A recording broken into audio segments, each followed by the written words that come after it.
Hey y'all, Jakey here, and today I thought I would spend a bit of time talking about SNO, my season of Supernatural Origins. Cause you know me, I hate leaving things hanging and without proper closure.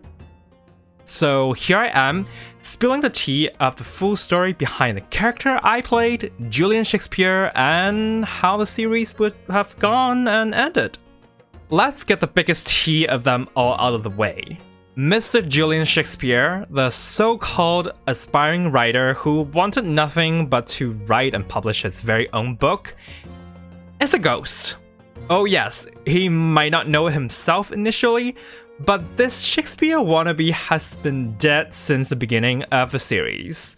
Like his shop from when he was still alive, Julian, it's nothing but a ghost writer. Since Julian is a ghost, naturally, only beings with the so-called ghost eye ability would be able to see him in his ghost form.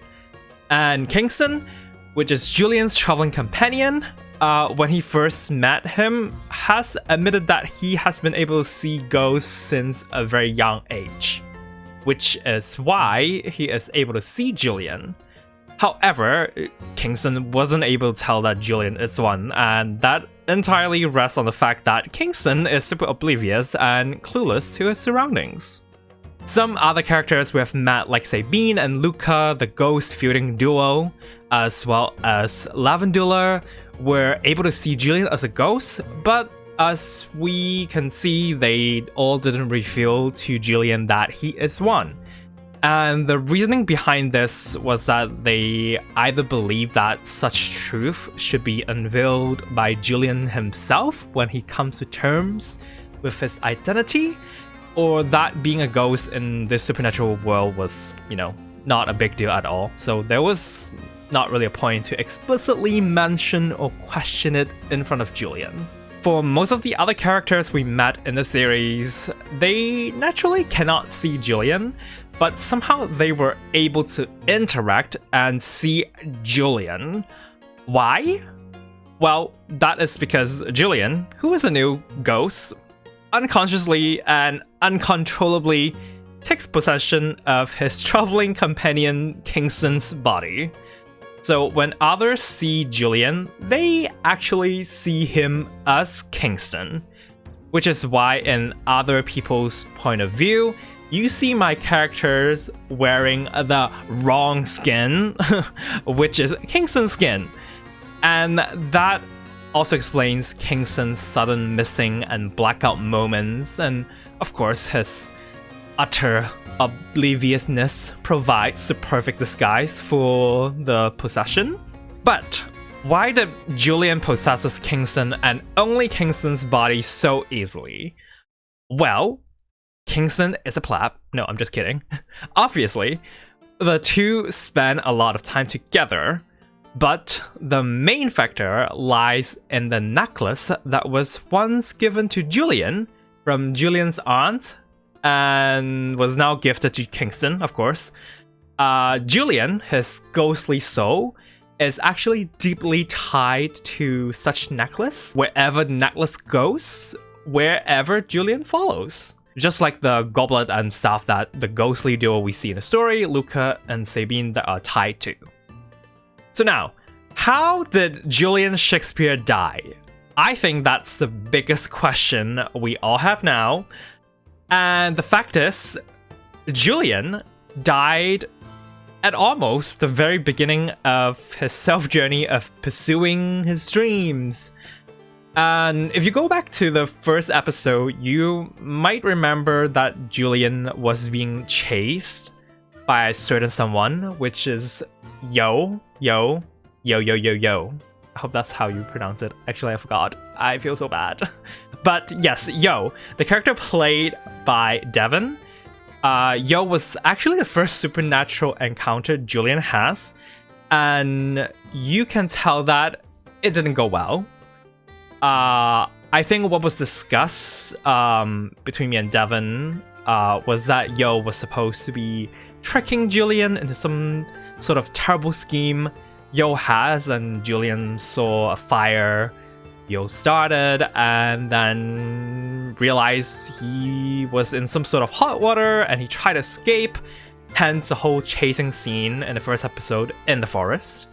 Obviously, we then saw Julian tripped and rolled down the mountain and hit his head on a rock. Julian passed out for a good while and he woke up eventually. But instead of being greeted by Kingston, which is what we saw, Julian was actually alone when he got up. And in this moment, it should also be noted that he dropped his pendant necklace that he has been carrying. Julian stumbled upon the woods and eventually he found his way to a sketchy looking church. And ladies and gentlemen, let it be known that that is the place where Julian is killed.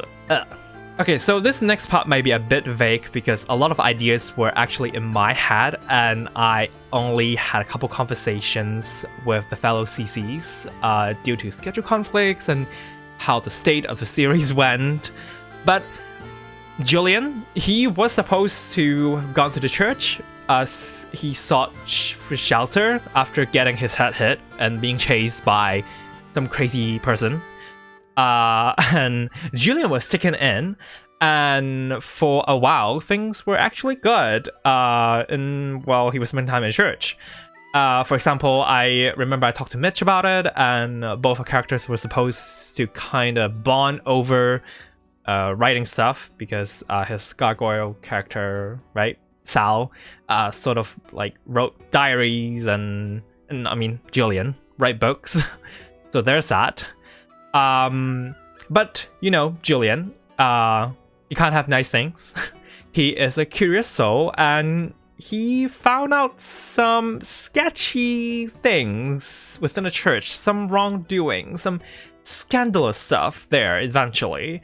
Like some of the dealings with the witches, if I remember correctly, that was being discussed. And most importantly, I suppose, the hunting of supernatural beings.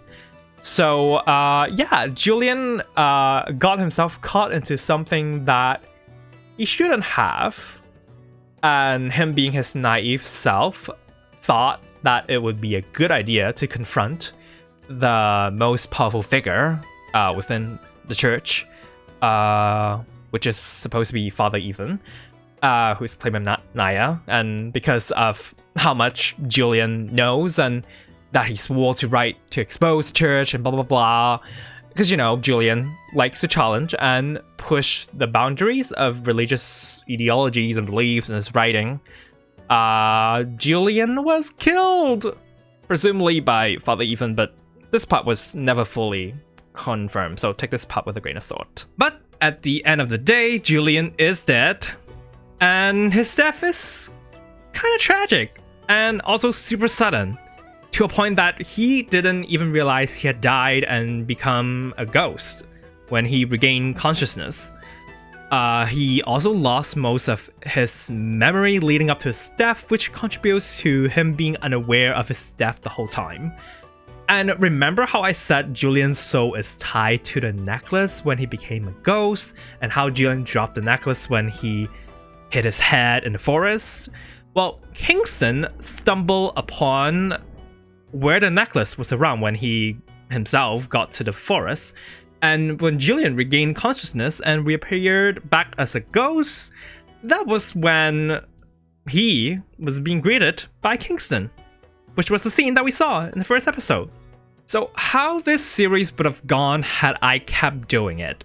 Well, the last we saw Julian was when he settled in Dawn's place and was sort of helping Collins with some writing stuff.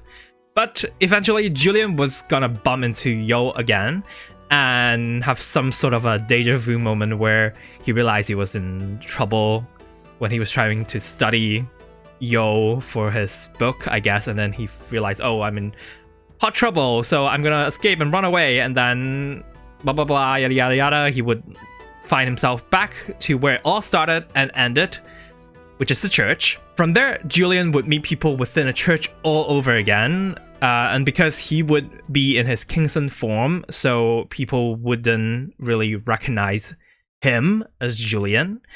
And after spending a little bit of time and doing some poking, because naturally he's always looking for materials for his novel, his inspiration, he would soon learn that there was something sketchy, in the church. There is sort of a recent murder that he's discovered, which would have been probably being hinted by Sal, I suppose. And Julian, thinking that such potential murder would be such a big scandal to unveil and a great story to tell with his own novel, Julian went on a little murder investigation for this certain person who died in a very unjust manner, only to eventually find out that he himself is the person that died. So yeah. Can you imagine how iconic the scene where Julian digs up his corpse would have been?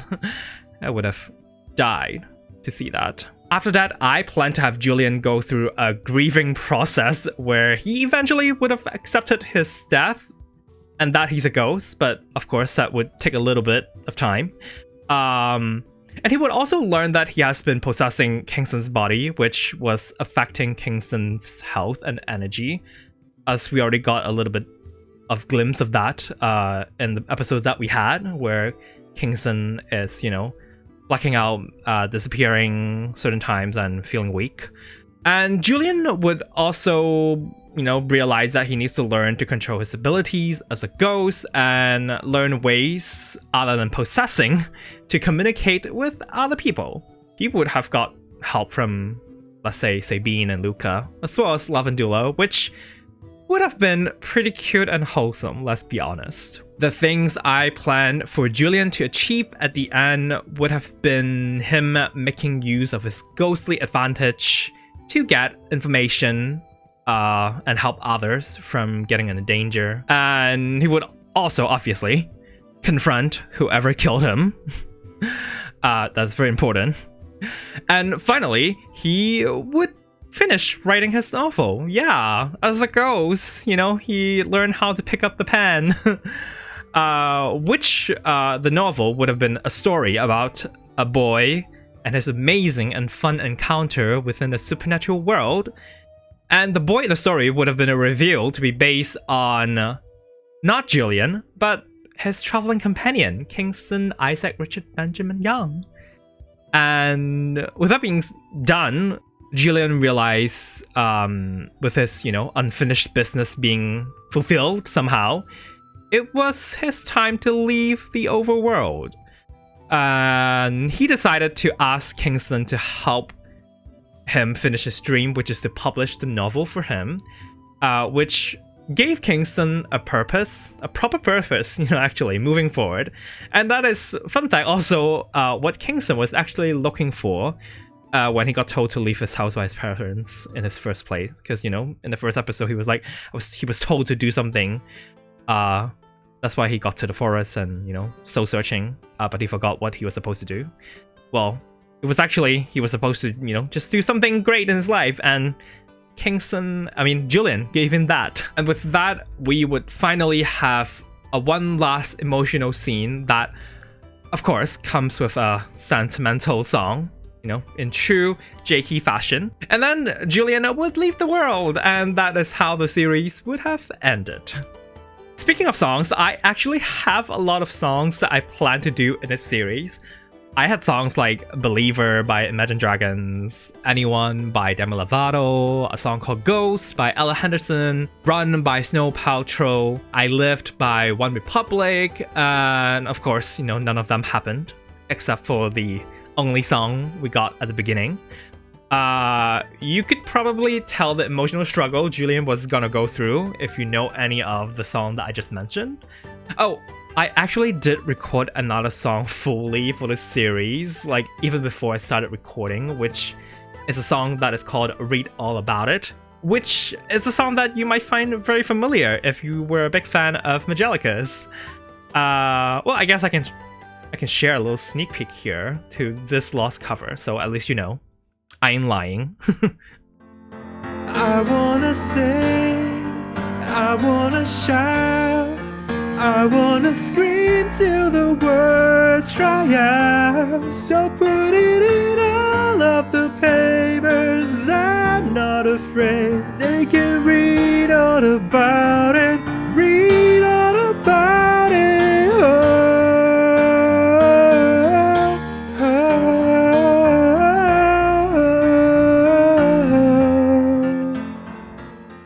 So yeah, that's a little sneak peek to that Lost cover.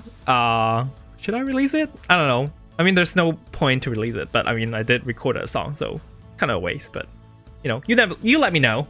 Oh well, like Julian Shakespeare, this season of Supernatural Origins was full of hopes and dreams and potential, but sadly, like the fate of Julian himself, the series was cut short. Anyway, I guess that's all I have for this series. Be sure to give this video a thumbs up and subscribe for more, not SNO, but other amazing content. And I'll see you all real soon. Bye!